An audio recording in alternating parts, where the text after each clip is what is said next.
Her subjects had no bread. Do you know what she said? Let them eat cake. Who took the bomb?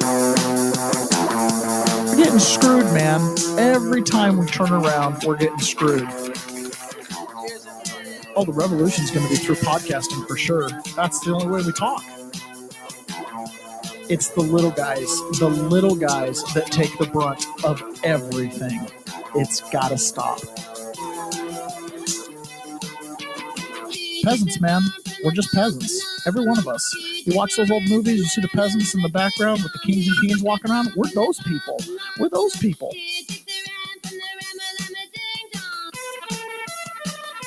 Good morning, peasants. Welcome to another episode of The Peasant's Perspective. I hope you guys are ready for the best episode ever. They say I'm supposed to say stuff like that at the beginning because it kind of sets the stage and the expectation. It's like a form of hypnosis, I guess. So get ready for the best Peasant's Perspective show ever.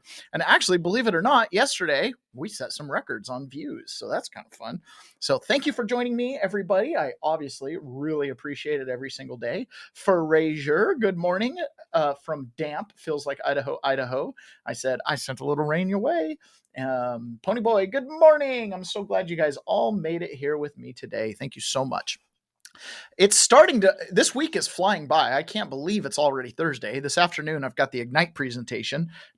Feels like I was just doing it one day ago. My wife's been out of town, so it's kind of felt like this long extended weekend at home with just my son around. It's kind of interesting. Anyways, yeah. Carlitos, good morning. Glad to have you here. Thank you for joining us. All right. So we are on day 2 now of the United States government being shut down. Did you notice it?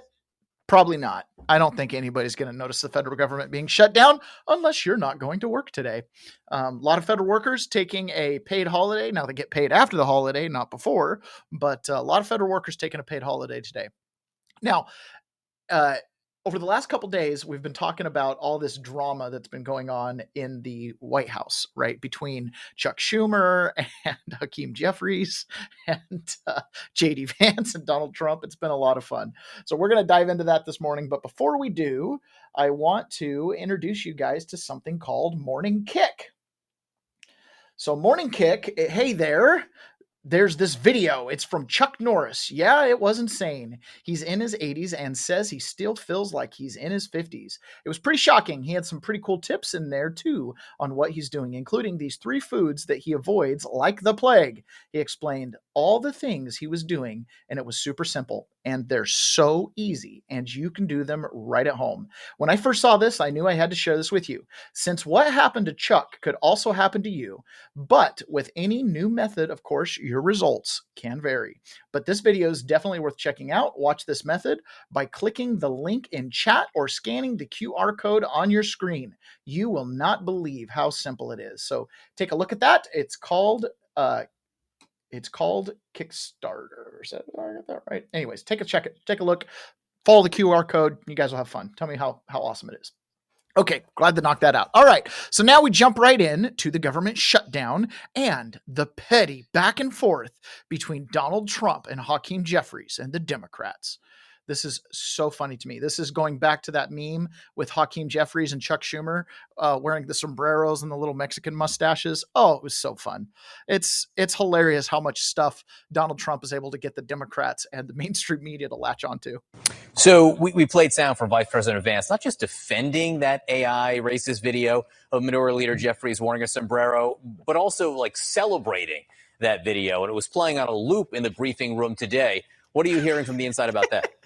It was not only just playing on a loop in the briefing room. If you've never been in the press briefing room, for those who haven't, there are loudspeakers overhead so you can hear. Just for a moment, think about how petty the Trump administration is when dealing with the Democrats. They're so petty. It's hilarious. They're done with it. Announcements or what's being said, or if there's an event going on with the president in the Rose Garden, for example, they were playing that mariachi music as well over the loudspeakers for all the press that was coming in and out of the White House today inside the press briefing room. It just kind of gives you a window, John, into... Can you believe that as you're walking into the White House press briefing room, you know, like one of the most important places on the planet, and mariachi music in the background. It's so funny. How they're dealing with this and how they believe they have the upper hand when it comes to the messaging here, and also kind of how things have changed from the first time Donald Trump was in office. I mean, there was a shutdown then. I remember all 35 days of it. As the president said at the beginning, he'd be proud to shut the government down. And then it ended, obviously, with him not getting the money for his border wall. This time, there's a moment here. They're being heavily criticized over these posts by the president, by Democrats. And instead of... You think it's funny? He ended up not getting the money for his border wall, which ended up billing, and you guys conceded needed to be built by the time 2024 ran around. So thanks for shutting down our government for 35 days to keep us from getting that border wall we all wanted. Backing off or apologizing for it. They're leaning into it, and they're playing the music over loudspeakers and on repeat inside the briefing room because they simply don't care about that criticism. Nope, they don't care about your tears anymore. What's that? Facts don't care about your feelings. So this was J.D. Vance. He made a visit into the briefing room and answered some questions about the memes and Hakeem Jeffries and all these guys. This is hilarious. Just going back to the sombrero. You said that the president's joking, but Hakeem Jeffries says that these memes were racist. What's your response to that? And just if I may briefly go off topic, Secretary Hegseth yesterday made an edict about no more beardos in the military. Just wondered what. Sorry, what did he say? No more beardos. Beards. Oh, sorry, that's my accent. Just wondered your response to that. I didn't see that particular comment. I thought Pete gave a hell of a speech, and a speech that really is just oriented around returning the American military to the very high standards that it has had for virtually its entire history until Joe Biden came along and decided to lower standards. I think it was bad for our military, and it was bad for our troops. When I was a young United States Marine, I did not have a beard. I am now the vice president, so I get to do what I want to do. But I think Pete's trying to re-implement high standards, and that's a very good thing. On the sombrero thing, I mean, Hakeem Jeffries said it was racist, and I know that he said that, and I honestly don't even know what that means. Like, is he a Mexican American that is offended by having a sombrero meme? I mean, I saw one of the major TV stations put the meme up and then say, this is AI generated. They had like the curly animated mustache too. It's like, do you really not realize the American people recognize that he did not actually come to the White House wearing a sombrero and a black curly animation mustache? Like, give the country a little bit of credit. We're all trying to do a very important job for the American people. The President of the United States likes to have a little bit of fun when he's doing it, and I think that's okay. These baby memes overplayed on serious press briefings and stuff like that are the best thing that has ever happened to the internet. Anytime I can play a baby meme over the actual video footage, it's just better for you, right? Now, this drama around Donald Trump and his memeing and his speech at the Pentagon and no more beardos, right, is just driving the left insane. I cannot remember this woman's name. She turned around and got onto, I think it was MSNBC, and gave a talking hit and basically said this same thing that she said to Mike Johnson in the halls of the Capitol. I don't know if she knows she's on mic or not. I think she does. In fact, I know she does because look, she's mic'd up. In fact, let me show this to you so you can see it with me. All right. So if you look at her here, she knows she's mic'd up. You see this mic that's on her back? So she knows she's mic'd up. So this is performative, but this is the talking point. The president is unhinged. He is unwell. What are you doing? Folks on your side are too. I don't control. Oh my God, please. That performance in front of the general.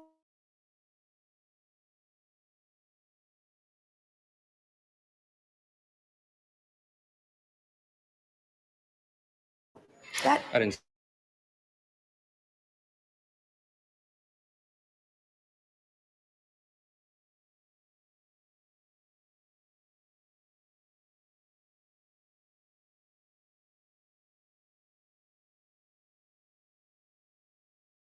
Can you guys hear me? All right. Sounds like I'm back. All right. I don't know what happened. My audio died. Probably some kind of internet thing. I'm going to go ahead and keep playing here. That performance in front of the generals, that I didn't see it. is so dangerous. You know I serve on foreign affairs and appropriations. This is a collision of those two things.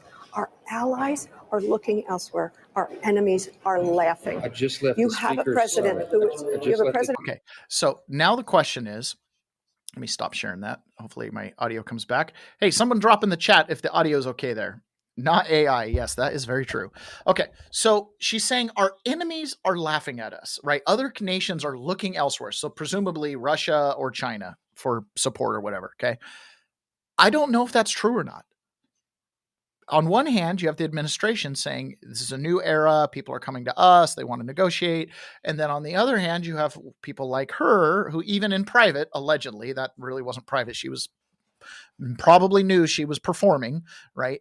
That is their talking point. Now, I have a hard time believing that the world is looking elsewhere or thinking that we can't fulfill our military obligations now after the Hegseth and the Trump speech as compared to before. This is from a little over a year ago. This is a colonel in the United States Air Force, I believe. In fact, this might be Space Force, actually, talking about diversity. And clearly, this is a trans woman. All too often, I hear leaders talk about providing everyone with dignity and respect like it's an aspirational goal. That's not good enough. Dignity and respect is the bare minimum. It's the floor of where we can be. We must set our sights higher and focus on intentional inclusivity because there are still far too many people out there, not just LGBTQ individuals, that feel marginalized, shut out, or discriminated against. So for all of you out there, I ask you to set out your symbols of pride, share your pronouns in your email, particularly if you're a person who doesn't think they need to. Initiate difficult conversations about racial and gender barriers, and share a bit of your vulnerability in a way that draws others in. You all have the power to take intentionally inclusive actions to ensure the multiple perspectives that we know make us stronger as we devise winning warfighting strategies get heard. What? Right? So now they're concerned about the appearance of our military, whereas when you have that, right, the diversity of opinions in war, the Department of War, there's one thing that matters: effectiveness. Do you win or not? Because by the time you involve the Department of War, it's a zero-sum game. Okay? Like, that's the whole point. You're shooting each other. It's a zero-sum game. So you've got to win. Okay? So this is one of those deals where you just look at it and you're like, what are these people thinking? Did they think this projected strength? Oh, hey, we're going to do this battle plan because it was drawn up by a transgender and we like their inclusive ideas. Is it a good battle plan or not? Why do I care who it came from? See, this is the disconnect between people who live in like fantasy and people who live in reality. Business owners, some can live in fantasy, but most of them live in reality. It's about the bottom line. Do you make me money or lose me money, right? Business owners become very sensitive to things like family corporate welfare. Business owners become really sensitive to things like a lost leader where you're paying money to bring in leads and you might lose money if they don't convert, right? They analyze everything in terms of black and white, effective, ineffective, right? So when we get there and I see a colonel nonetheless, talking about diversity and about being inclusive and no, right? It kind of goes with Donald Trump yesterday.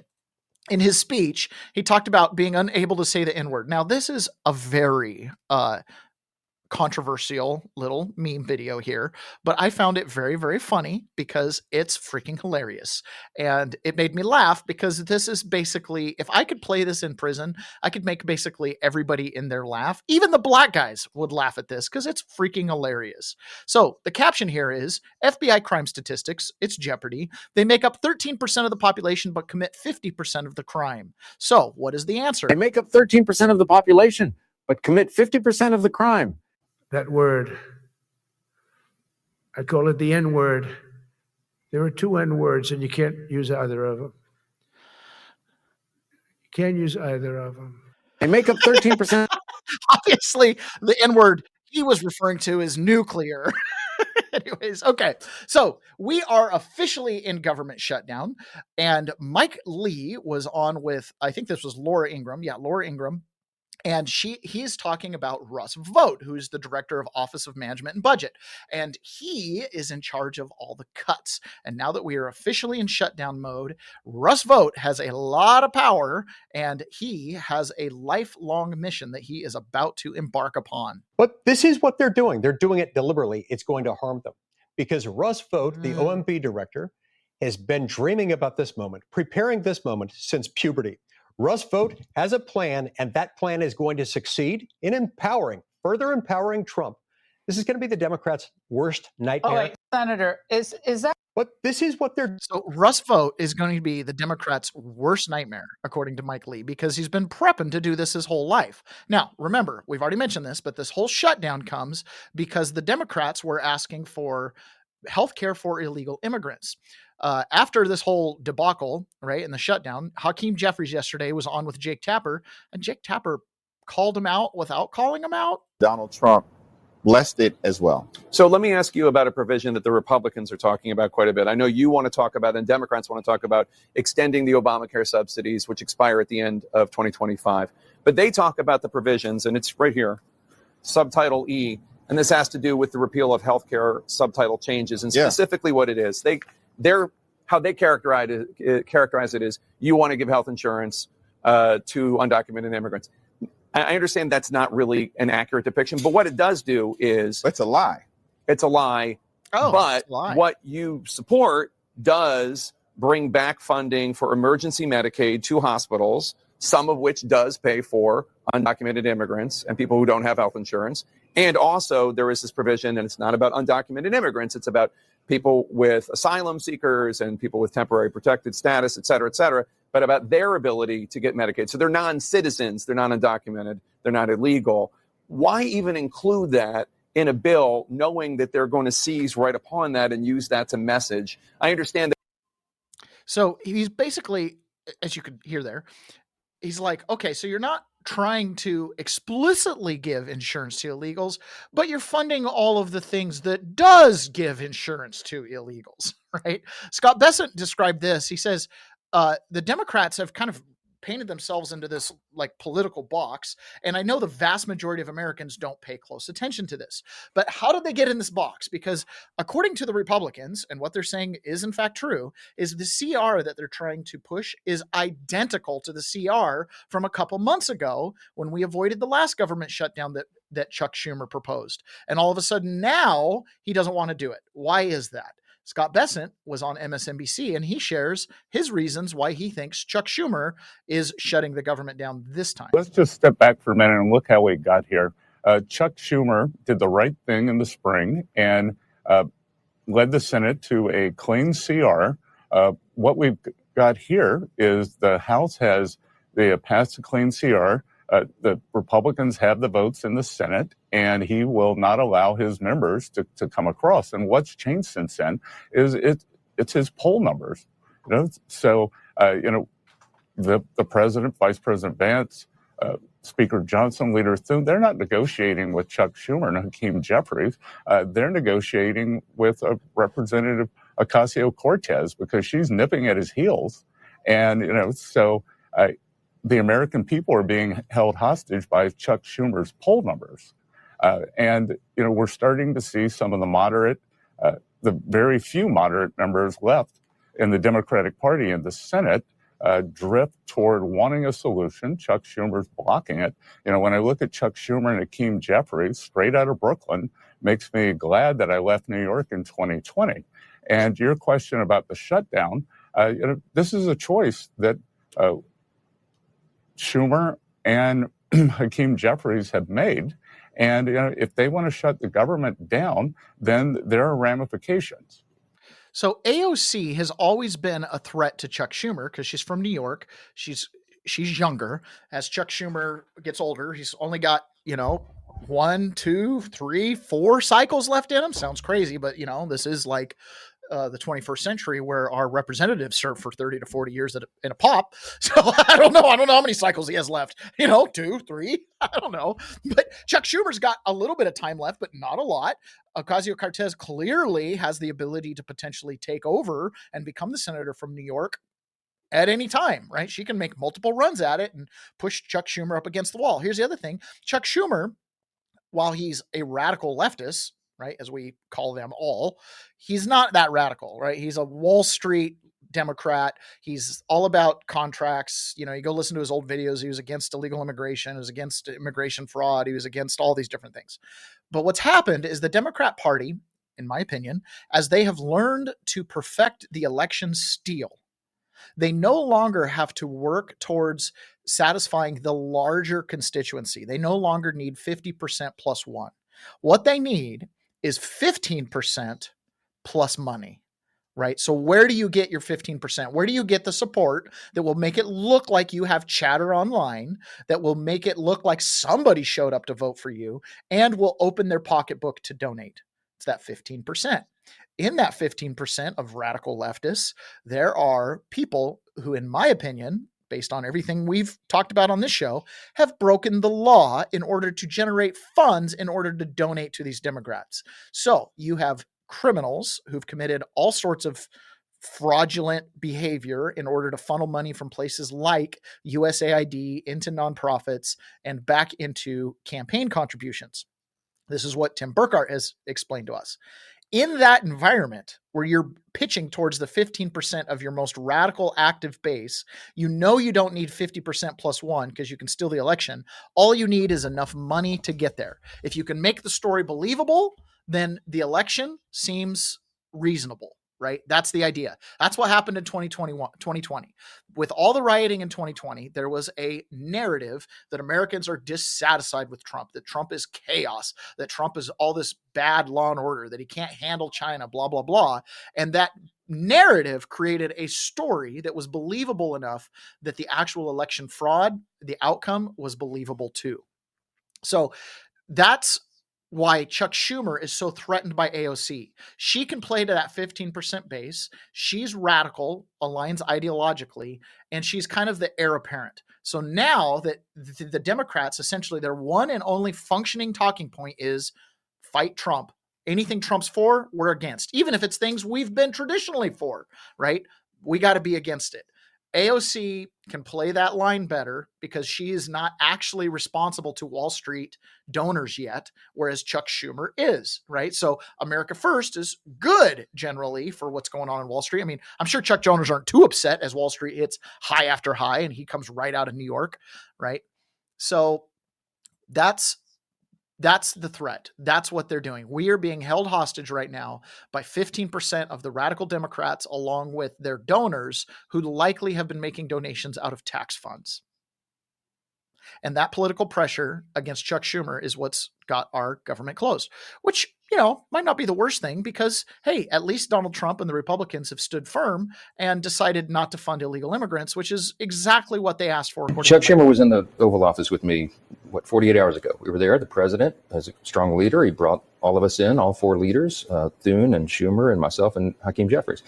And the president said, make your case. What is it you want? And Chuck Schumer repeated in that meeting what he put on paper. The counter proposal that he filed, everyone can go read it for themselves, would add $1.5 trillion in new spending on a 7-week stopgap measure. We're not doing that. He wants to give health care to illegal aliens again. We're not doing that. He wanted to claw back $50 billion that our Republican Big Beautiful Bill put in to prop up rural hospitals. Now, people say, why would he do that? I thought he was for health care. Well, a lot of those rural hospitals, most of them are in red states. So I don't know. I don't know what his motivation is, but we can't do it. Chuck Schumer was in the... So he definitely wanted to create a situation where illegals were going to get healthcare. This is counterproductive to everything. And Donald Trump has a plan here. He's got layoffs coming, right? Oh, give me a shutdown. Make my dream come true. I think Donald Trump made it easy for him. Like, well, just vote on what you voted for before. Anything outside of that, I get my way. I get to start firing people. There was an OMB memo going around suggesting that there might be firings during the shutdown. Do you think that will happen if the shutdown goes for a little bit of time, sir? Well, there could be firings, and that's their fault. And it could also be other things. I mean, we could cut projects that they wanted, favorite projects, and they'd be permanently cut. So you could say, a lot of people are saying Trump wanted this, that I wanted this closing, and I didn't want it. But a lot of people are saying it because I'm allowed to cut things that should have never been approved in the first place. And I will probably do that. Maybe that doesn't make you a little bit when you hear him talking about cutting the federal workforce. Oh, am I a little garbled again? Okay, am I better now? A little bit better. Okay, that brings me to my second ad read for the morning. It's Patriot Mobile. At 1776 Live, we super refer Patriot Mobile, one of the best mobile companies out there. Patriot Mobile is America's only Christian conservative wireless provider, and they're putting their money where their values are. Every call you make helps fund causes that protect faith, family, freedom, and our Constitution. Right now, Patriot Mobile is giving you an entire month of service absolutely free when you switch at promo code COURAGE25. That's right. Your first month is on them. You'll get reliable 4G and 5G coverage, affordable plans for you and your family, and 100% US-based customer support. And the best part, you know your dollars are supporting causes you believe in. Go to patriotmobile.com or call 972-PATRIOT today. patriotmobile.com, promo code COURAGE25 for 1 free month of service. I feel like my audio was a little bad during that, and I have no idea what's going on. Okay, so did that help at all? That did help. That was horrible for that ad read. Man, sometimes I don't know, man. Technology. I'm just glad I'm streaming. Isn't it awesome? Everybody's just sitting here with us watching this. Okay, so this is Chuck Schumer, or excuse me, Speaker Johnson, talking about how the keys of the kingdom got handed to Donald Trump. What's he going to do with the keys to that kingdom? What are we going to be in for? President Trump has said, he could use this as an opportunity to further cut government and turn some of those temporary furloughs into permanent job cuts. Speaker, can you assess what you're expecting in terms of the job cuts and how severe they could be? Yes, the president and I have talked about this at great length. While a shutdown is very damaging for real American people who depend upon government services, it can provide an opportunity to downsize the scope and the scale of government, which is something that we've all always wanted to do. And so in a way, Chuck Schumer has now handed the keys to the kingdom to the executive branch under President Trump to do some things that we would not otherwise be able to do because we would never get Democrat votes for them. Now, Russ Vought is in charge, as you know, of the Office of Management and Budget, and it is his responsibility to look at all of this and make very difficult choices. He gets to decide now what services are essential, what programs and policies should be continued, and which would not be a priority for taxpayers. That is what is about to happen, and Chuck Schumer has allowed that. And so from his political perspective, it's a pretty massive backfire. And there's a real opportunity for government to work more efficiently and effectively for the people if those decisions are made. Well, I get a little bit nervous anytime they're so consistent in saying things like, it's a political backfire, because I'm like, I always have to be suspicious that Republicans could potentially be projecting too. Now, this representative, who I apologize, can't remember your name, you should be on TV more and I'd remember it. This representative is talking about how they're not going to be using a hatchet, but a scalpel to make these cuts. I haven't. And Russ was very clear with us on our call a couple of hours ago that they're being very precise and very focused in refining those plans so that whatever they do is done in a very targeted way to fundamentally shrink the size and scope of government. It'll be with a scalpel, not with a hatchet. There are some 95,000 federal civil employees in your home state of Florida, more than 5,000 in your district. What's your message to them? Well, my message to them is I cannot believe that Democrats are willing to have them not be paid so that they can give free health care to illegal immigrants, because that's what's happening. I'm also amazed that Democrats say they care about health care, but now they've cut off WIC for women and children who are in need in my district. And I'm also angry that my constituents in Holly Hill, who I just met with a little while ago, said they can't sell their houses because now the people buying can't buy flood insurance. These are terrible things that are going on, and I can't believe Democrats are doing it. So, we're going to be taking a scalpel to fundamentally change the scope of government. I don't feel like that's what you do with a scalpel. I feel like maybe you do need a hatchet. Like, I want to chop off the entire Department of Education, and I wouldn't mind getting rid of like the entire DOT. Although the DOT is really NASA, right? Do you realize that? Do you realize that's really what's going on there? It's like space travel, NASA, Department of Transportation. Yeah. That's why Sean Duffy is the Secretary of NASA and the DOT. So Steve Bannon's got good warm and fuzzies about this shutdown. I gotta tell you, it's not like we get shutdowns every other week or anything, but I just don't see the downside. I live in the West. I guess federal workers aren't everywhere, and the ones that I do know are working. I don't know. It just seems like such a, they'll close down the national parks and be like, oh, isn't this horrible? Maybe. How is it possible? Is it possible for Donald Trump never to ask for them to refund the government and be able to put the government on a budget that could be paid for out of tariff revenue and other revenue that the federal government generates, fees, et cetera, et cetera? Is it possible? Like, is it within the realm of possibility? I don't know. I don't know that you're going to get there with a scalpel. This is Steve Bannon on his take on it. It's a Schumer shutdown. But there's a lot to do, and this can be to our advantage. I'm a huge believer in these government shutdowns because, number one, you can do lots of reconstruction. Number two, it's been a winner for us in 13, and it was a winner for us in 18. By the way, we had a huge win in the midterms in 14, and we picked up 14 total seats in the House in the stolen election in 2020. I think a net 12, which is extraordinary given they stole the presidency from President Trump. It's a Schumer. So, I mean, he's like, we got some chance at getting this done. Okay. On to a little bit of a different topic, but very related. So we played the interview with Peter Ticklin, one of my attorneys, who was talking about at the Department of Justice, Todd Blanche has been holding up J6 settlement. He's been holding up some pardons that need to be signed for different individuals. He's been holding up a whole bunch of Trump's kind of MAGA agenda and promises. And Peter Ticklin didn't really know why. He just said it's happening. He kind of ascribed it to the fact that Todd Blanche used to be a Democrat up until like January 2024 when he became a Republican when he was representing Trump. So who knows how deep that conversion is, or if it was a conversion of convenience since you're working for the former Republican president. But Patrick Byrne, someone that I admire quite a bit and follows me on X, by the way, Patrick Byrne gave a little bit more color, a little bit more explanation to exactly what it is that Todd Blanche is doing and why it is that so many of Trump's agenda have kind of felt really slow walked, especially when it comes down to the DOJ. So Patrick Byrne at this point in the interview, because it was a longer interview and I'm just going to play a couple minutes of it.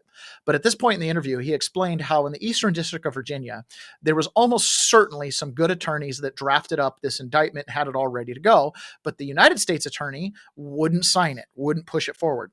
So Trump had to fire him, got personally involved, appointed this insurance agent who's Attorney Halligan to the Western District of Virginia, or the Eastern District of Virginia, excuse me.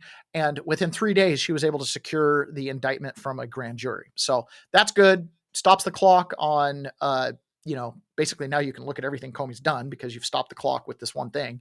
And so that's good. But where's the other indictments? Why did Trump have to make such a scene? I didn't realize this, but Trump, when he tweeted out the thing about Pam Bondi, more of the same, nothing's happening, nobody's been arrested. I guess he deleted that like 3 hours later and put out the tweet where he was a little bit more complimentary of Pam Bondi. I didn't realize Trump had deleted that tweet. So clearly it caused some riff in the White House. But why? Patrick Byrne is going to answer the question of why.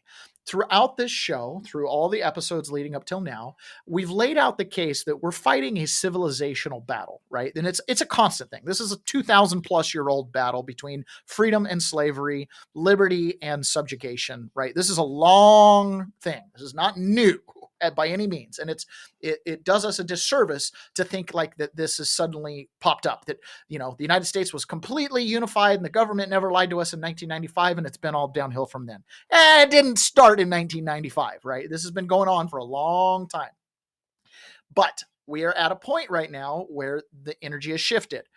You took the left, the progressives, the people who've been in charge since the end of World War II, took it too far. You got transgenders giving speeches in the military. You don't know what's in your pants if you're a boy or a girl. You've just disconnected from reality enough that it's like sometimes in the course of human events, it's okay for the peasants to tell the leaders, boop, you, right? I'm a boy. That's a girl. That's where we're at.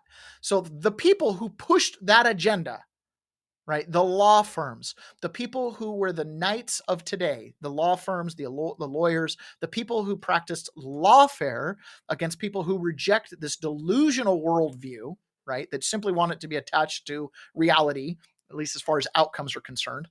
And they think that they can outweight Trump. And when they come back into power, if we thought what they did to conservatives in the Obama and Biden regime was a lot, they've got completely different plans coming for people involved in Trump's administration and in supporting Trump. Hey, what's happening and why it's happening. And I don't, it's really not my habit in life to go around bayoneting federal officials. It's I've ended up doing. We both have done a lot. Here's what's going on. There's a very interesting post. You're right. On the September 20th, President Trump put up this scathing post, frankly, about Pam Bondi and what's going on. He took it down, I think just a few hours later, and then put another up that was more mollycoddling. But 2 days later, no, actually on that same day, he fired, as you said, the U.S. Attorney for the Eastern District of New York. 2 days later, put this woman in, Lindsay, Halligan? She's an insurance attorney. And 3 days later, you have an indictment. What that tells me is there was an indictment prepared. That indictment's prepared. It's been sitting there. It's been sitting there waiting for the U.S. Attorney of the Eastern District to sign. It's probably been sitting there for 9 months. It may have been sitting there for a couple of years. There are people in the DOJ who did their job and prepared indictments for what they saw overhead. And when Trump came in, they've just been waiting for Trump's appointments to sign off so the indictment goes forward. The DOJ has been sitting on that and would not let that go forward. And that's why when he fires the U.S. attorney and just puts in an insurance attorney, it doesn't take her. She could not have researched and investigated and done all of that in 72 hours. It was ready. It was ready to go. And the guy Trump fired was just refusing to sign it. That's a very educated guess, knowing nothing about this particular situation, but I know how some things like that work in the DOJ. So that's interesting. The indictment is spectacular, and it's a hook. It stops the shot clock on the statute of limitations. So that's what's going on now. Emerald, would you like to hear why that's going on? Why it's quite different than why that's going on. We all knew in the first Trump term there were a bunch of Marxists in there fighting him doing everything. A lot of deep state has actually been shoved out, and that's not the problem. The problem is even people who are in there and want to do their job, it might just be moderates or something, they're all getting a message. And this message is being spread across the bureaucracy. And this is why this is a zero-sum game. When Bannon says there has to be a winner and a loser, okay? Some people involved in this fight do not recognize that we are in a civilizational struggle. And this is one of those moments that determines what the next 80 to 100 years looks like. Who's going to be in charge for the next regime? This is a fourth turning, right? We've been through this a couple times in this country, and every time our country is reborn, we keep a little bit of the old, but we add a whole bunch of new.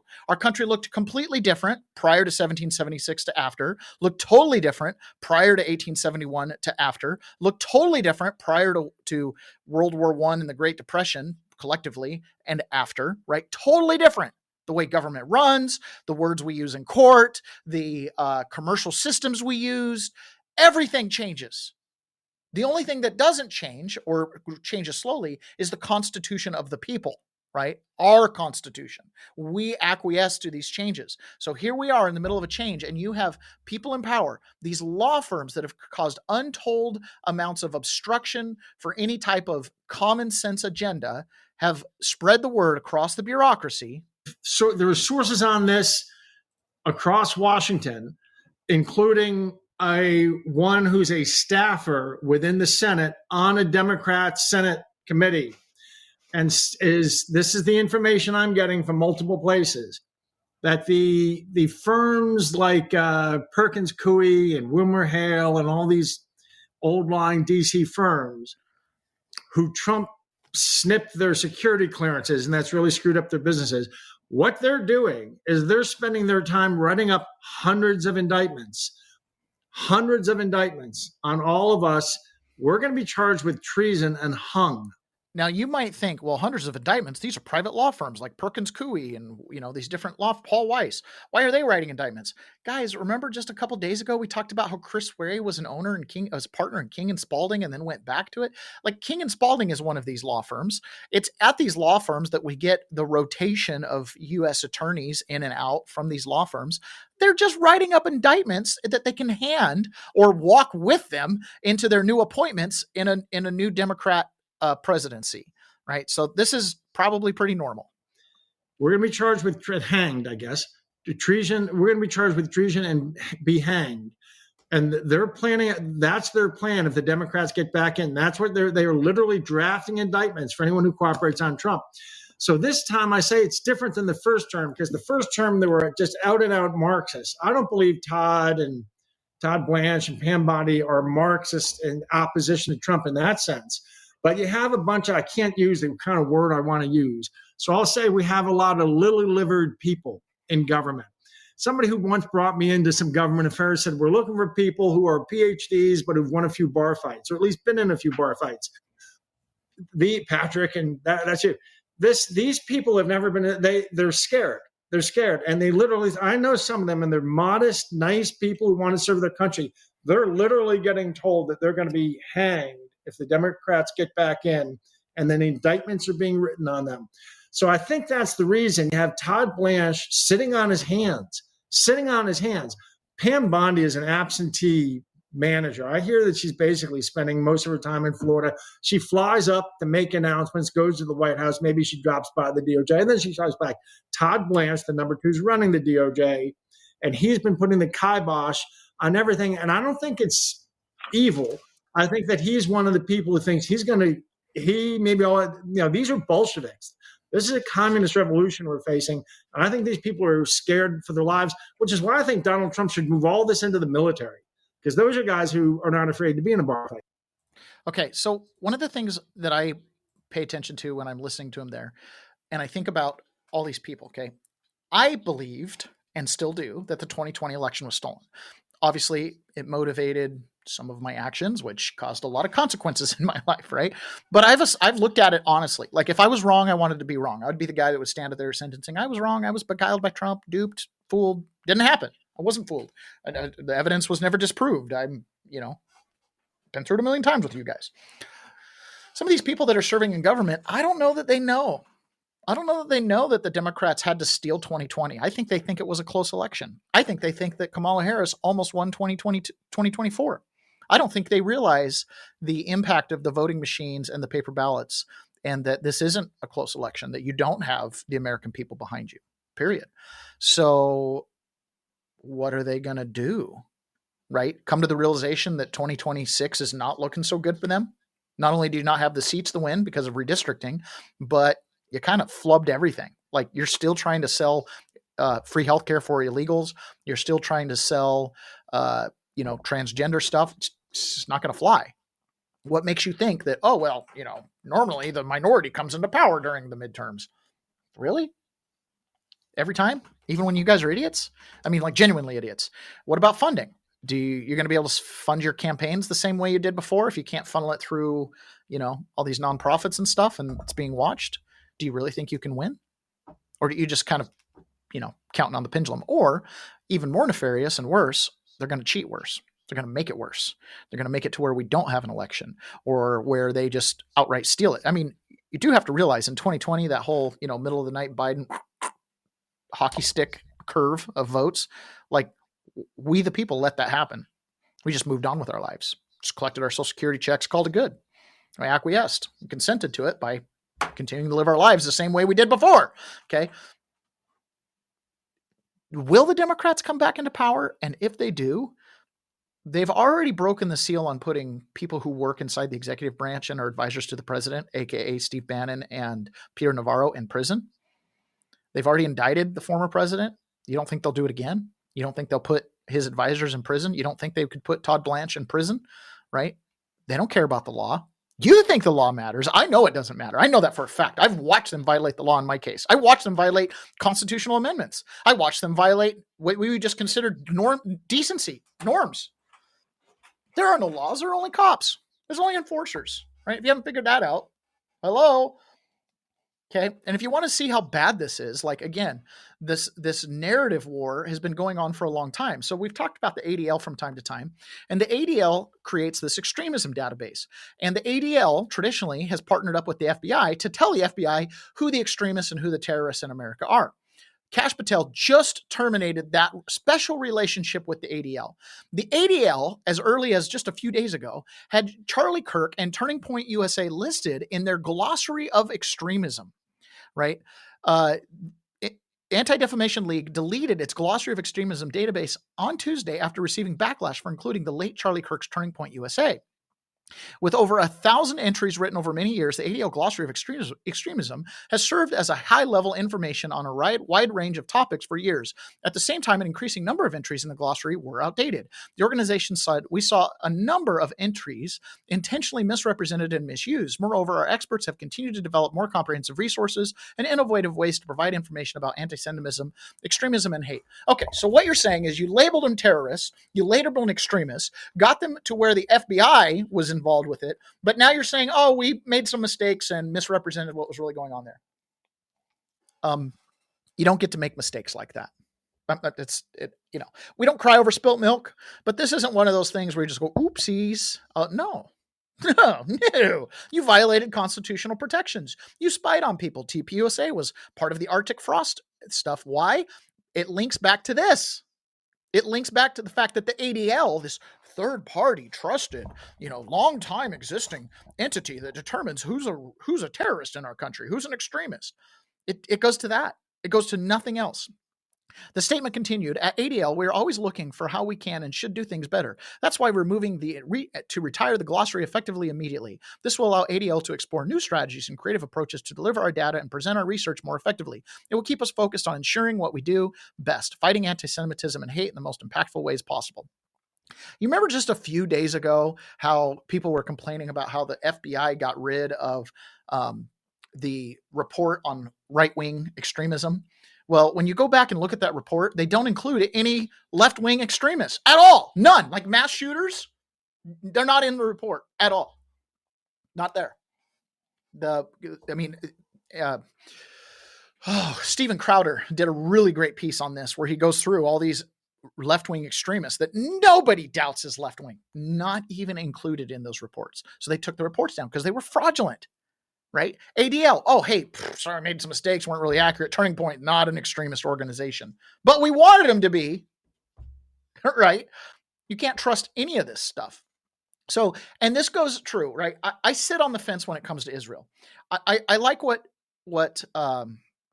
Scott Adams, the Dilbert cartoonist, says. He says, when it comes to other nations, right, I don't judge them based on their tax rates and the same things I judge my own nation on, my own country. What I judge them on is, do they act in their own best interest? If they believe, and I think that they're acting in their best interest, that's the logic. That's what you're going to do. I expect the United States of America to act in her own best interest as well, right?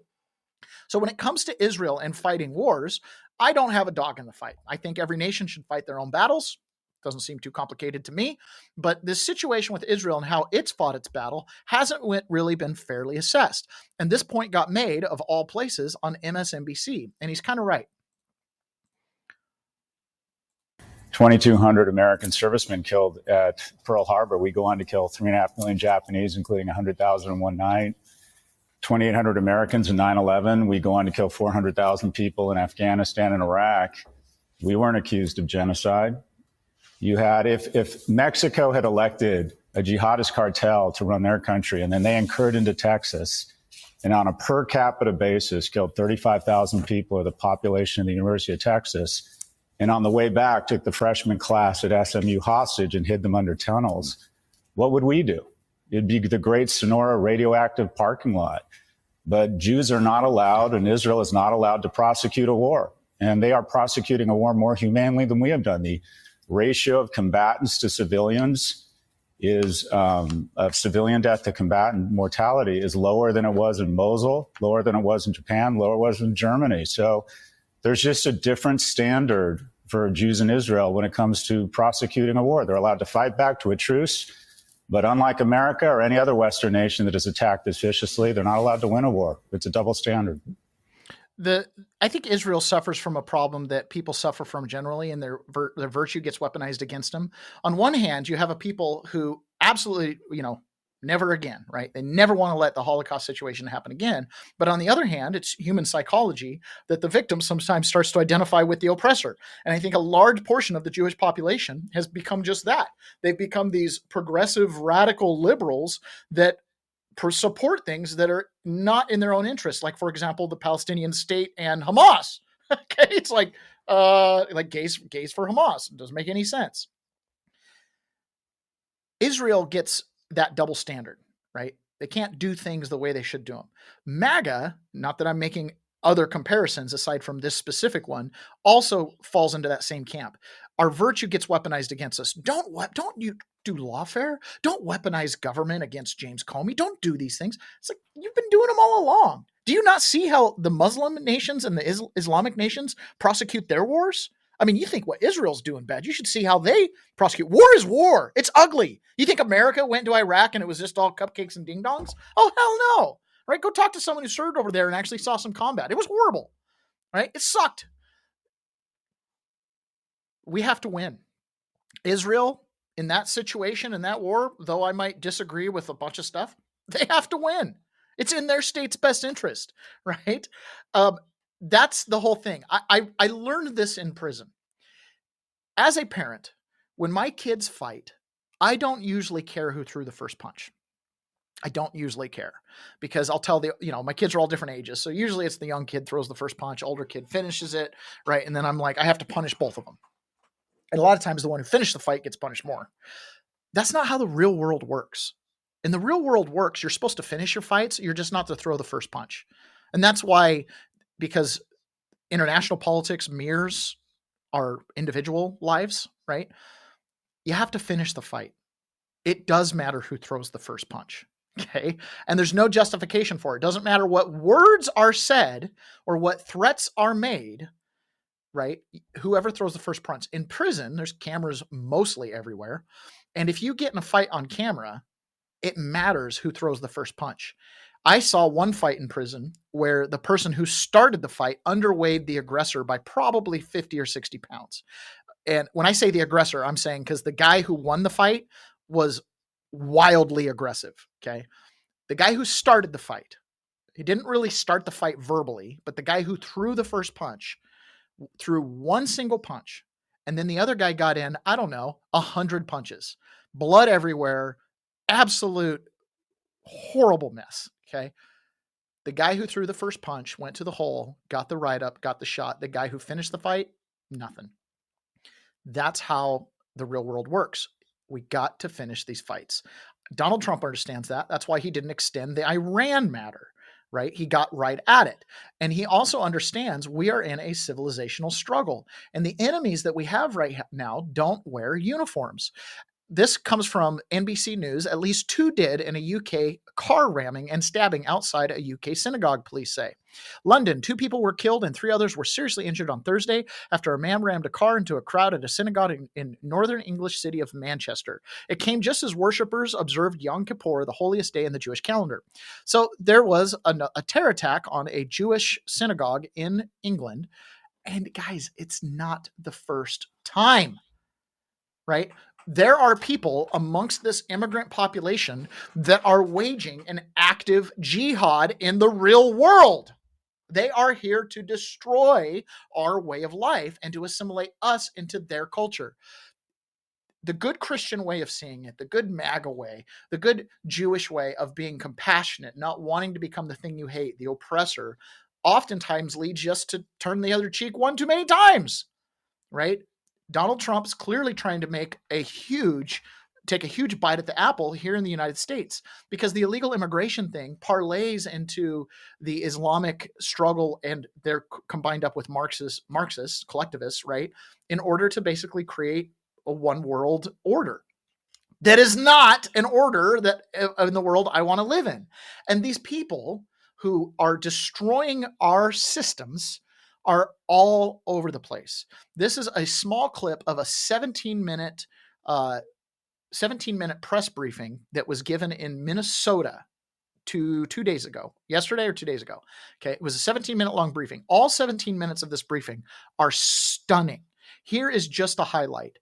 50% of the illegal immigrants they surveyed in Minneapolis were committing fraud and other crimes. 50%. Team. Since September 19th, officers from our Fraud Detection and National Security Directorate, working in teams, have conducted over 1,000 site visits across the Minneapolis-St. Paul area as part of this operation. What they found should shock all of America. Focusing on a list of over 1,000 target cases involving more than 900 individuals, our officers encountered blatant marriage fraud, visa overstays, people claiming to work at businesses that can't be found, forged documents, abuse of the H-1B visa system, abuse of the F-1 visas, and many other discrepancies.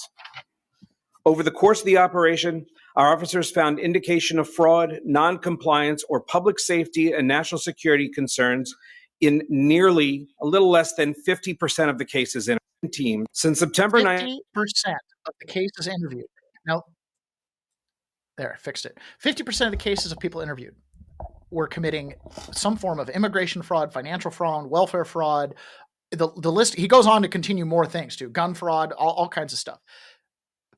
Just shy of 50%. And this was just, a random audit. It's a huge deal. Before we get to the next thing, I want to read one more ad here by Pickaxe.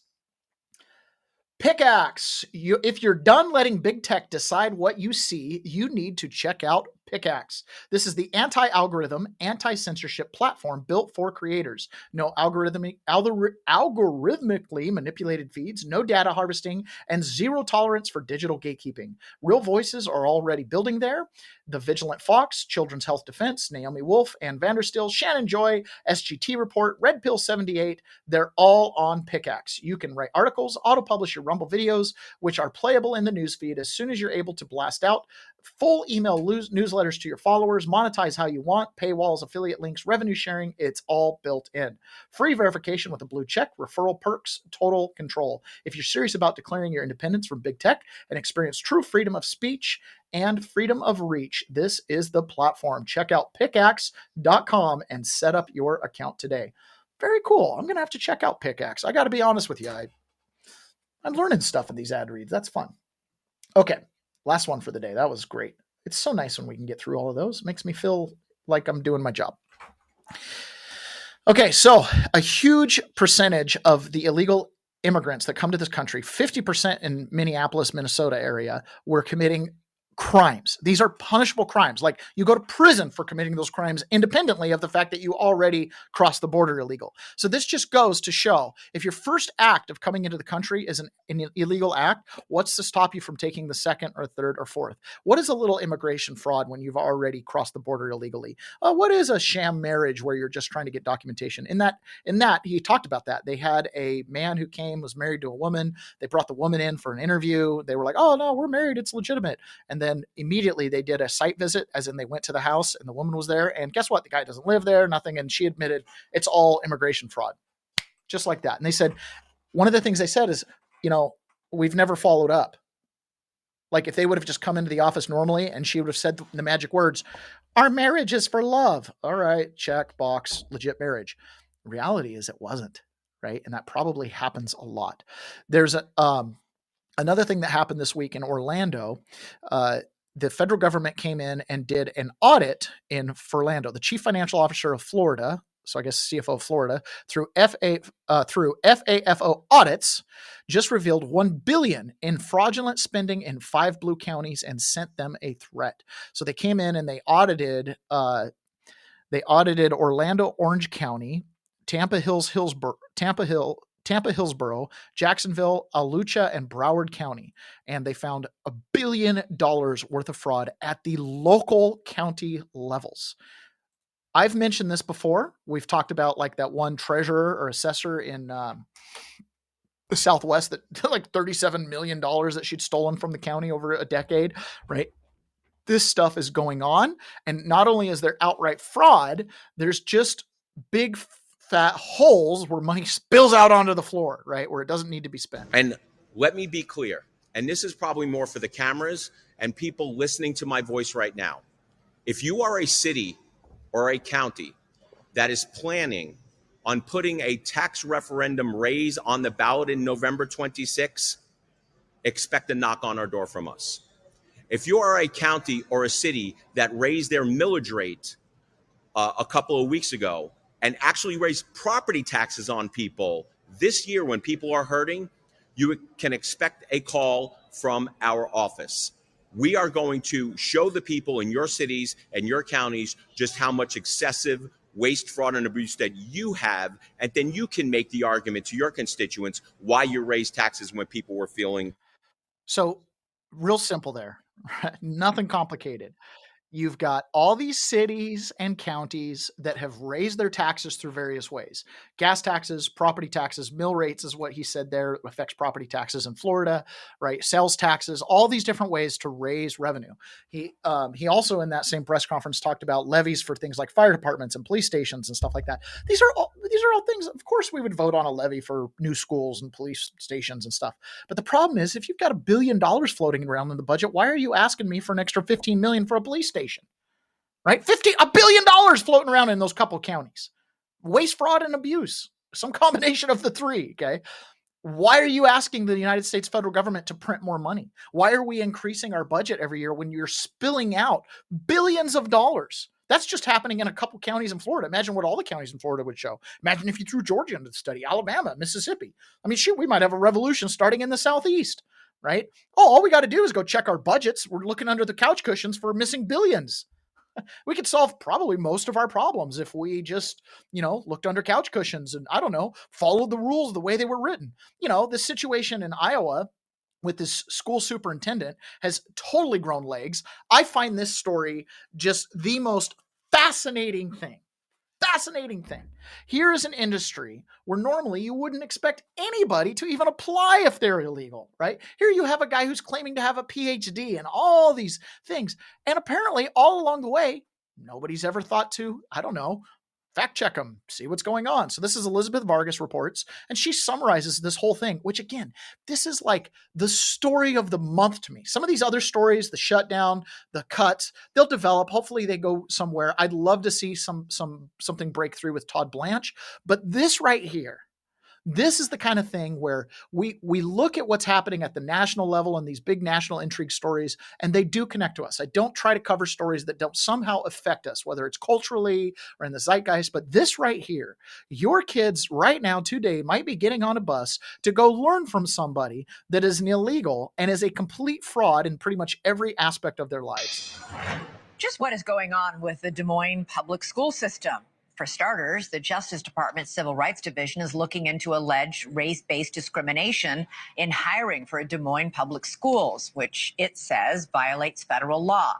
But really, that news is just the cherry on top. The district of 30,000 students is already swept up in uncertainty surrounding its now former school superintendent. Ian Roberts stepped down earlier today after he was arrested by ICE on Friday. Roberts is a native of Guyana and a former Olympic athlete who has served Des Moines Public Schools since 2023. A noon deadline came and went for Roberts to confirm his citizenship to the school board. The story is fast becoming a legal nightmare for Roberts and a PR nightmare for the people who hired him. News Nation's investigative correspondent Rich McHugh has been digging into Roberts' record and found that some things are not adding up. Right? Hi. How are you? It's unusual for ICE agents to arrest Midwestern school superintendents, and it's even more unusual for those superintendents to be found in possession of a loaded handgun, a fixed-blade hunting knife, and thousands of dollars in cash. But the case of Ian Roberts is anything but usual. It's complex, it's difficult, and there are a lot of what I would call a myriad of issues that are involved. When the news broke, but are there really a myriad of issues involved? Is it really that big a deal, or is it just one issue? We have a liar and a criminal. I don't know. I mean, we'll see. That ICE arrested Roberts initially, Des Moines School Board Chair Jackie Norris called for radical empathy. Are you still calling for radical empathy, and is the board taking any responsibility for his hiring? There was nothing in the information that was given to us. There it is. Radical empathy. What did I just say about the Israel and the Jews? What did I just say about MAGA and Christians? I looped us all in together and I said they weaponize our virtue against us. In the face of fraud, in the face of lawfare, in the face of warfare, in the face of suicide bombers, in the face of cultural devastation, we want to turn the other cheek. We want to have radical inclusive thoughts. We don't want to judge anybody for their journey. I'm pretty sure that you'd judge me if I took the same journey. Okay, pretty sure. I mean, you can't even let an American industrialist become an American success story without criticizing him. But then you got a guy like this who immigrates from Guyana, lies about everything and commits crime after crime. And instead you want us to radically forgive. To allude to any question about his citizenship. One question raises another, and straight answers are in short supply. Where was Roberts born? When a reporter asked him last year, he dodged the question. Where were you born? Where did you grow up? Sure. Yeah. So both parents are from Guyana, South America. So I spent most of my formative years between Guyana and Brooklyn, New York. ICE says he entered the U.S. on a student visa in 1999 and received a removal order in May 2024. Athletic competition records cite his birth date as December 18th, 1973. But court records and his 2017 marriage certificate list December 18th, 1970 as his birth date. His voter registration.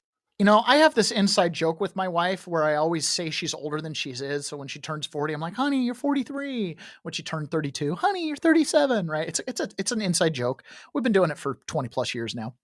So, but you know, I know when her birthday is. I know when she was born. And I can't imagine filling out any type of application, whether it was for a credit card loan or a marriage certificate, where I would, you know, miss my birthday by 3 years. Registration in Maryland says 1970. Roberts' academic record even more confusing. His LinkedIn, an impressive number of schools, a bachelor from Coppin State University, master's degree, St. John's, Morgan State University. For years, he went by doctor. St. John's confirmed he got a master's, but not a doctorate degree. His official bio says he completed programs at Morgan State. But Morgan State tells us no. Quote, Ian Roberts did not receive any degree or certificate from Morgan State University. Roberts left his last position at Mill Creek High Township in Pennsylvania for the job here. In a note, Mill Creek Township says he passed all clearances, including an FBI background check. But in 2020, at the time of his hiring in Mill Creek, the school board there raised questions about his background, according to minutes of their board meetings we obtained. Dr. Roberts lacked the educational certificate from his educational facilities that he obtained his doctorate. You referred to him as Dr. Roberts. Can you tell us which institution he received his doctorate from? Yes, it was, I know it, the international school, Trident International, right? Trident International University, an online university. As many in the community rally around his case in solidarity, some parents with kids in the district have had enough. Even if you take, was he here legally or not, when he was stopped and then he took off and he fled, and then they found a loaded gun, a fixed blade knife, and $3,000 in cash in his car, that enough is, I'm done.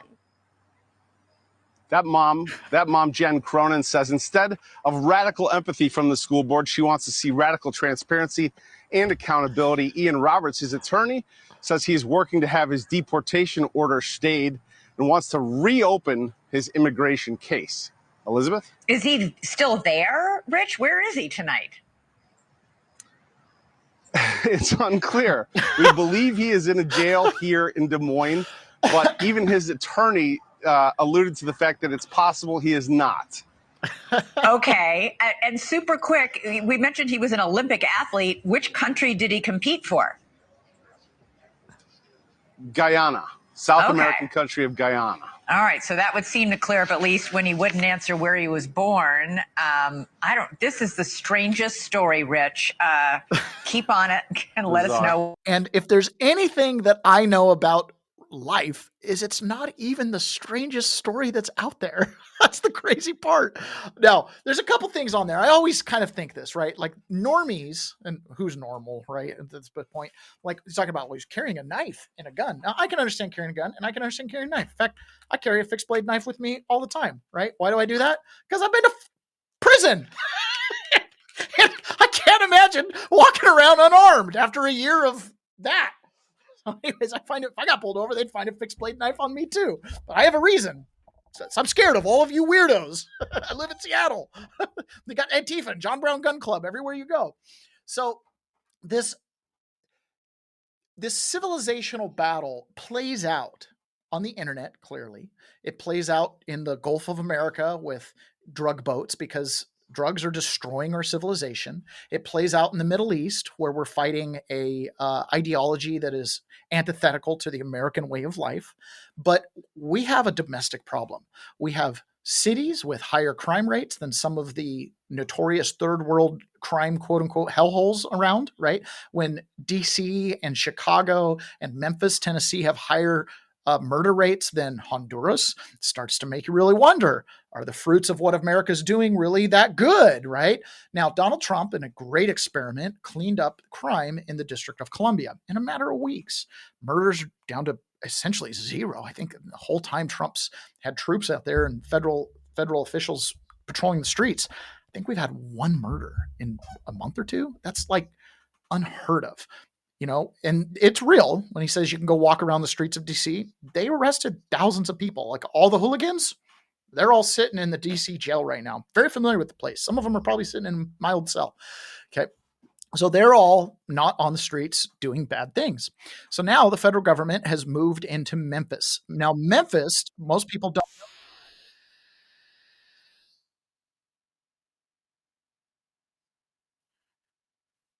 Let's see.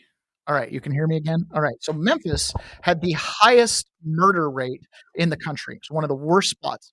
My audio is a little funny, and I know it's because I've got this video on here, so I am going to go ahead and play this video. Yesterday, after Hegseth and Trump did their speech it wasn't yesterday, it was 2 days ago, their speech, then they headed out to Memphis. So we have Hegseth, Stephen Miller, Pam Bondi are all in Memphis, and they're kicking off this, I don't even know what operation they're calling it, whatever operation is, where they're sending full federal support to Memphis to clean up Memphis. I imagine, now this is a bigger area than what they did in DC, right? Memphis is going to cover more square miles. But what they're doing here is substantial. If you can clean up Memphis in a short amount of time, this is the blueprint to clean up all American cities. And it comes down to, which we're going to play here in a second, it comes down to results. If the police can't get it done, someone's got to get it done. And I always remember there's an episode we did a while back called My Gang's Bigger Than Your Gang, with the premise of the idea that, we're all pirates, and essentially you have gangs. You have the gang of the United States of America, the gang of Britain, the gang of Italy, the gang of Iran, right? These are all basically like organized crime syndicates. They just get the patina of government because they're not, their stated intention isn't to do bad things like a cartel or something. But the idea of my gang's bigger than your gang. This became extremely sensitive to me through my time in prison because while I wasn't in a gang, I was in a gang. I was one of the whites, right? And I had some kind of inherent protection from the whites. But everything was geared up where you had segregation, you were pitched against the different races, and then more than anything, you were pitched against the guards, right? And so their gang was bigger than our gang. Even in prison, right? We could run the yard and we could take care of things internally, but the prison gang, the actual guards, had better tools, better equipment, and more will to finish it, right? To finish the fight than prisoners did. Their gang was bigger than our gang. Not that I want to loop myself in with the prison gangs, but that's the point here. So when we're talking about the streets, our gang is bigger than your gang. Here is Stephen Miller, and he gave a rousing speech. Memphis Police Department, to the officers that I see sitting in front of me, we are about to provide you with a level of support you cannot even imagine. This isn't just a task force. This is a all of government unlimited support operation. ATF, DEA, FBI, ICE, Department of War, every resource we have. And they're not going to be sitting behind a desk at a keyboard. We are sending in real cops with guns and badges to go out with you on the street every single night making arrests. These are people who have taken down drug cartels, kingpins, the worst criminal offenders in the United States, standing with you shoulder to shoulder to shoulder. All we ask from you is to show up at roll call every single night with your brothers and sisters in the federal government and to go out and get the criminals off the street. And if you do that, I pledge to you, we will liberate this city from the criminal element that has plagued it for generations. This is not just a strategy shift. This is an attitude shift. We are not going to live in an environment anywhere where there is a street that belongs to a criminal, where there is a neighborhood that belongs to a gang, where there is any physical space anywhere that belongs to anyone other than the law-abiding citizens and families of Memphis. The idea that there is a square inch of block in this city where a citizen doesn't feel safe is unacceptable. This is Memphis. This is the United States of America, and all that bullshit is done. It's over. It's finished. This is the pendulum swinging, right? This is the pendulum swinging. All this time that has been going on, there are spots in the United States where Americans do not feel safe. That is failure of government. The first and foremost thing that we create government to do is to protect us from ourselves, aka keep our streets and neighborhoods safe, right? The law enforcement policing function is one of the very first things that a civilized group of people will create, right? How do you enforce the contracts and how do you enforce customs and norms, right? They do that through law enforcement, through the police force. The idea that a street in America does not belong to Americans and belongs to some gang member that's not willing to share it with other Americans lawfully and legally, right? It's unacceptable. Stephen Miller has done a wonderful job of reframing this problem, because the excuses we get for why this happens come from people like this. This is the police chief in Portland, who is another city that Donald Trump is sending federal troops to, and he's describing the situation in Portland. This is insanity. So listen to what he says, how it's, oh, this problem is so blown up online. Okay, I can agree with you there, but wait till you hear what I have to say on the other end of this. Is there a myth or a misconception since this news broke that you're like, oh, I just wish people understood this? Yeah, I mean, the fact of the matter is, and it's been highlighted so many times so well, but I just want to emphasize, this is one city block. City of Portland is about 145 square miles. This is one city block. And even the events that are happening down there do not rise to the level of attention that they are receiving. We are seeing this true for our society in whole. I'm not going to try and editorialize too much, but these, 30-second, 20-second, 15-second clips that are brought in from months ago or maybe even years ago. We've seen Portland portrayed through the events of the lens of 20 and 21.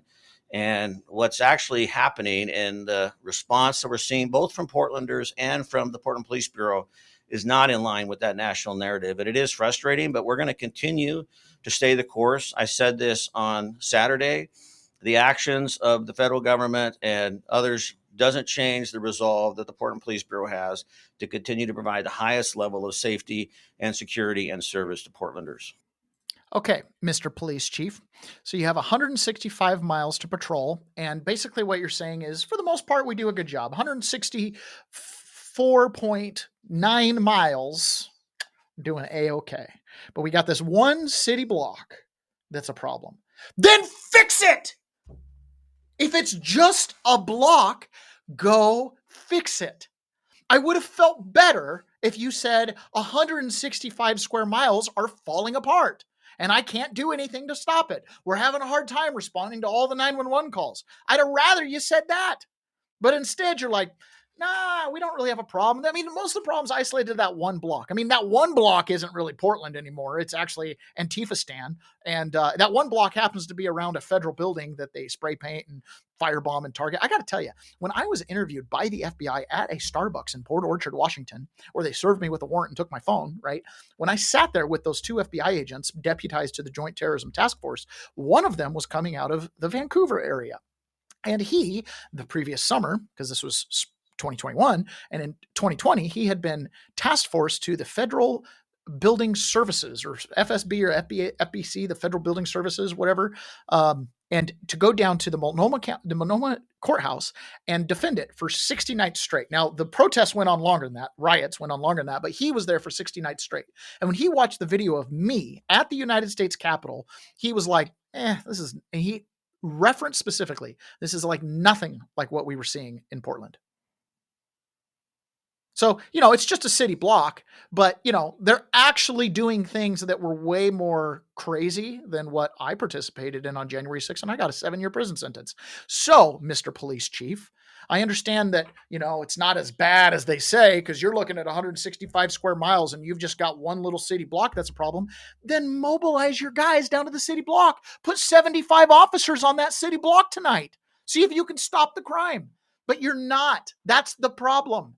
That's the problem. We pay you probably a 6-figure plus salary to keep us safe. And there's a city block in your city where your residents don't feel safe. Go park a cop car on the corner and leave it there all night long. Okay. Not that hard to figure out. It's got to be done. Joe Scarborough was asking Representative Lisa McClain about how she feels about federal troops on our streets. And here's the thing. I don't like it. I don't like it one bit. I'm a peasant. I don't want the military walking around my farm, walking around my neighborhood. I don't want that. But at the same time, I don't want the cartel walking around my farm. And even more than that, I definitely don't want the cartel educating my children, because if the guy that's the superintendent of public schools in Iowa, like one of the whitest states in the country, if this great DEI hire, oh, look, Iowa, oh, it's 98% white, but we got a black superintendent of schools, happens to be an illegal immigrant, happens to not know what year he was born, happens to have committed multiple layers of immigration fraud, happens to have a final order of deportation, happens to have gun charges, happens to not be able to produce his educational certificates, right? But, oh, no, he's running the... You can't take care of the crime. The cartel is running my neighborhood. And apparently there's the potential that the cartel could be running my school too. My kids' school too. Do you not get it? So when the question is asked, do you support federal troops? The answer is no. But then when the question is asked, do you want to get rid of all of the problems that come along with illegal immigration? We go on and on. The carnage. You introduce drugs in a community. You're going to have sex crimes. You're going to have theft. You're going to have fraud. You're going to have all kinds of stuff that all wrap around those drugs. Okay. It's absolute carnage. So Trump has reframed it like, listen, we got to keep our city states. And if that city's safe, and if that means utilizing the military, that's what the military's there to do. So this is Representative McClain answering Joe Scarborough's question about how she feels about the military on the street. When the law forbids the military from being used for crime prevention, do you have any concern, or do any members of the Republican Party that you've spoke to have any concern about the president talking about using the military to fight the enemy within and to use cities as a training ground? Yeah, what is so unfortunate is that, again, we're even to have this conversation. Yeah, but I understand that. Let me finish. But let me finish. No, I'm not. No, you've already answered. Then we can just have a monologue. Go ahead. Yeah, you were the one who's had the monologue. I'd be very glad if you would you asked me the question.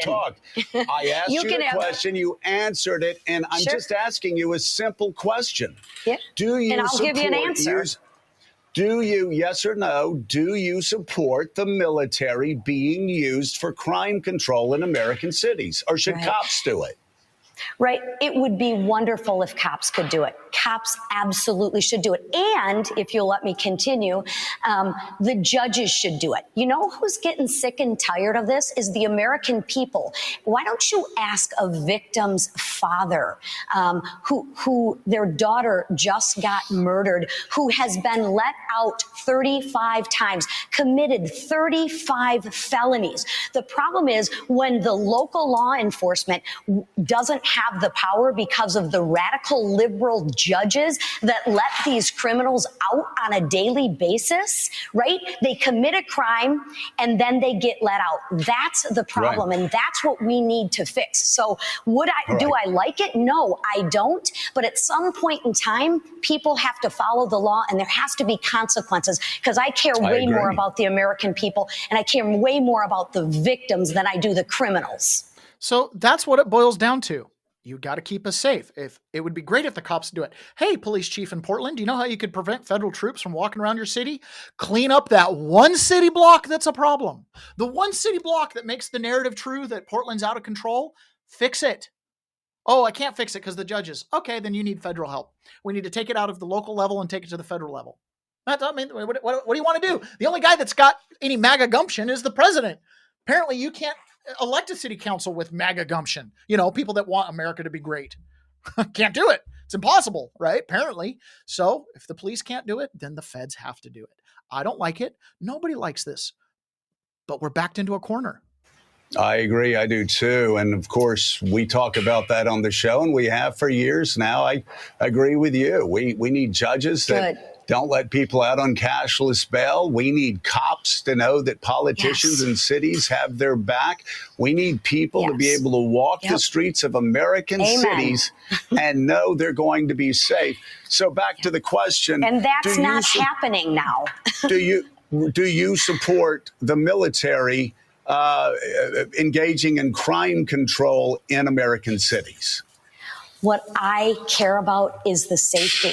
And what I think the focus should be is, why aren't you interviewing these judges, these Democratic mayors that are allowing this to happen, so we don't have to get to this point? Right? And what do they say? And what do they say to the father? Well, what do they say to the victim's parents? Time and time again. I went after time and time again.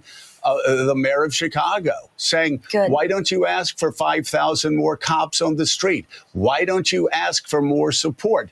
Don't cops make streets safer? And I finally got him to answer, well, yeah, the same thing with the judges, but judges don't come on TV shows, but it's the same thing with the judges. Again, you and I agree on crime. You and I agree that Americans, our children, need to be able to walk around American cities. They need to be able to take the subway. They need to be able to take the metro, and they need to be safe. I'm talking, though, about the American law, the Posse Comitatus Act, very clear, that says the military should never be used for crime control. I'm curious if you support that, or if you think we should leave this in the hands of cops and not have the military go into our cities. I would love to leave it in the hands of the law enforcement agents, the crime. I would actually love to leave it in the hands of the judges and the prosecutors to follow the law and to do. We've got to get rid of these soft on crime policies. I think we both agree on that. Right. Agree on that. Yes. Do I like the fact that we have to bring military force in? Absolutely not. I would much prefer to handle it at the local level, like the law says. That is where I stand. All I'm trying to tell you is the difference between when we bring the National Guard in. Look at D.C. I'm trying to compare and contrast. It works. You can't deny that. So, it works. The facts speak for themselves. Not only do I not deny that, I've said on this show again, the president had the right to do that. And if you talk to people that live in Washington, D.C., you find that actually it is the people that are most affected by crime that want more law enforcement officers on the street. But obviously, Washington, D.C. is not Chicago, is not Memphis, is not. And I guess what I'm talking about here is you have the National Guard.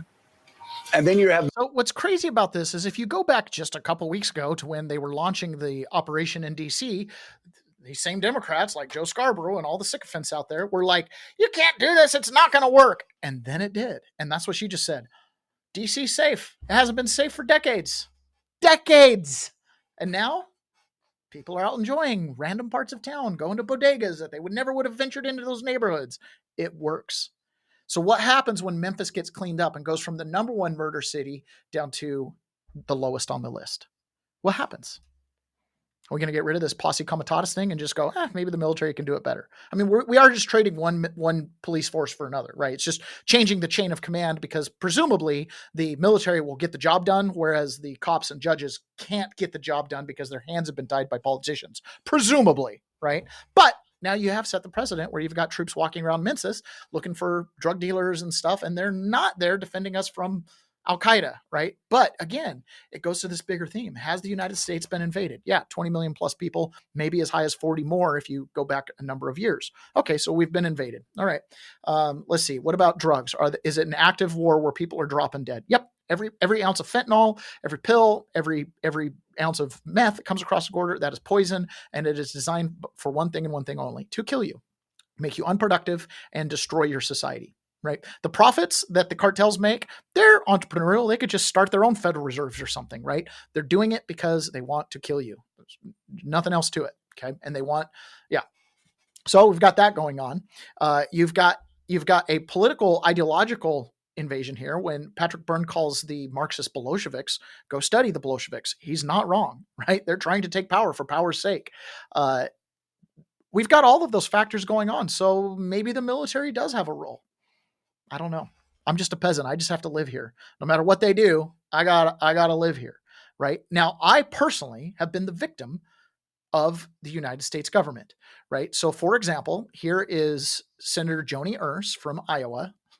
Iowa, it's in the news a lot today, talking about the Quiet Skies program. So we're going to hear just a moment about the Quiet Skies program, and then it's about time for us to head over to private, where we're going to talk more about the Quiet Skies program and how the Quiet Skies program, and then in private, I'm going to connect the dots on how you can become a terrorist too without doing anything different in your personal life.